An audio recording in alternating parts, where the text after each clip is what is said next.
তো মাঝে মাঝে মুরগির গোশত খেতে মন চায়, তো তাই আজকে মুরগি রান্না করা হবে। তো কিভাবে রান্না করা হয় সেগুলো দেখাবো, এই কোন চুলায় রান্না করা হয় সেটিও দেখাবো। তো অবশ্যই আপনাদের একটা অনুরোধ যে আমার চ্যানেলটা সাবস্ক্রাইব করে সঙ্গে থাকবেন। তো এটা হচ্ছে আমাদের বাড়ি। তো চলুন দেখতে শুরু করি। মাটির চুলার রান্না বান্না খুবই মজাদার হয় গ্যাসের চুলার চাইতে। আর এই চুলাটা মানে আমরা যেই ঘরে খাওয়া দাওয়া করি সেই ঘরের সামনেই। এই যে গ্রামীণ পরিবেশ,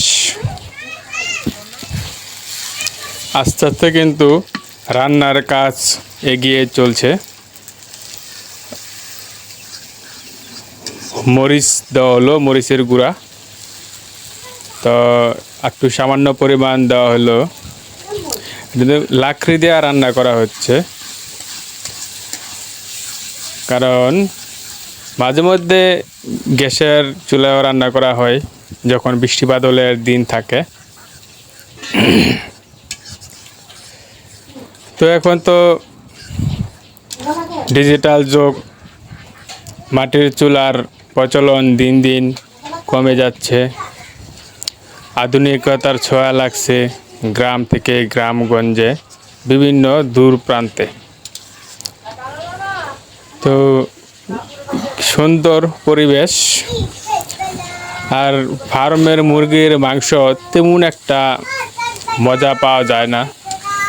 দেশি মুরগির মাংস যেই মজা পাওয়া যায় তেমন পাওয়া যায় না। তারপরও আনি মাঝে মধ্যে। এই যে মাংসগুলো মশলা পেস্ট মোচের সাথে মিশিয়ে দেওয়া হলো। তো এভাবেই আস্তে আস্তে নাড়তে নাড়তে এই রান্নাটা হয়ে যাচ্ছে। তো প্রিয় দর্শক, চ্যানেলটা অবশ্যই আপনারা সাবস্ক্রাইব করে সঙ্গে থাকবেন। তো মোটামুটি রান্না প্রায় শেষ, অল্প কিছুক্ষণ পরে গোসল টোসল ছেড়ে খাওয়া দাওয়া করব।